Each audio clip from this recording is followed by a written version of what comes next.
we think would be an incredible complement to this story. And it is one thing our team has never done for developers. We have never added a new programming language to Android. And today, we're making Kotlin an officially supported language in Android.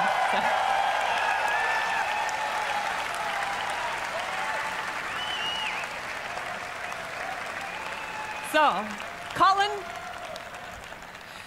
is what our developer community has already asked for. It makes developers so much more productive. It is fully Android runtime compatible. It is totally interoperable with your existing code. It has fabulous IDE support, and it's mature and production ready from day one. We are also announcing our plans to partner with JetBrains, creating a foundation for Kotlin. I am so happy JetBrains CEO Max Shafarov is here today.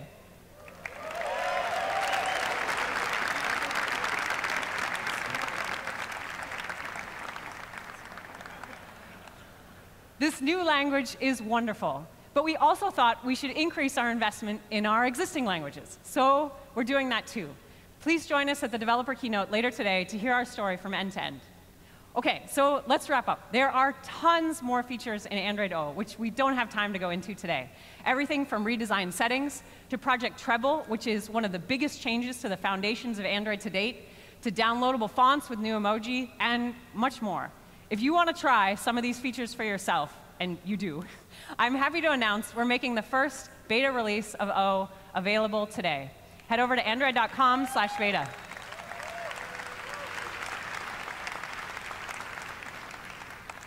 But there's more. You probably thought we were done talking about Android O, but I'd like you to hear some more about Android, and from that, please welcome Samir. Thank you.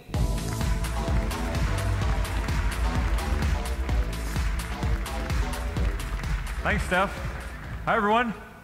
From the beginning, Android's mission has been to bring the power of computing to everyone. And we've seen tremendous growth over the last few years, from the high-end to entry-level devices in countries like Indonesia, Brazil, and India. In fact, there are now more users of Android in India than there are in the US. And every minute, 7 Brazilians come online for the first time. Now, all this progress is amazing. For those of us who have a smartphone, we intuitively understand the profound impact that computing is having on our daily lives. And that's why our team gets so excited about how we can help bring this technology to everyone. So we took a step back to think about what it would take to get smartphones to more people. There are a few things that are clear. Devices would need to be more affordable, with entry-level prices dropping significantly. This means hardware that uses less power-packed processors and far less memory than on premium devices. But the hardware is only half the equation. The software also has to be tuned for users' needs around limited data connectivity and multilingual use. We learned a lot from our past efforts here with Project Svelte and KitKat and the original Android One program. But we felt like the time was right to take our investment to the next level. So today, I'm excited to give you a sneak peek into a new experience we're building for entry-level Android devices.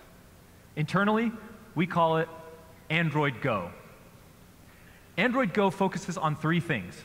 First, optimizing the latest release of Android to run smoothly on entry-level devices, starting with Android O. Second, a rebuilt set of Google apps that use less memory, storage space, and mobile data. And third, a version of the Play Store that contains the whole app catalog, but highlights the apps designed by all of you for the next billion users. And all 3 of these things will ship together as a single experience, starting on Android O devices with 1 GB or less of memory.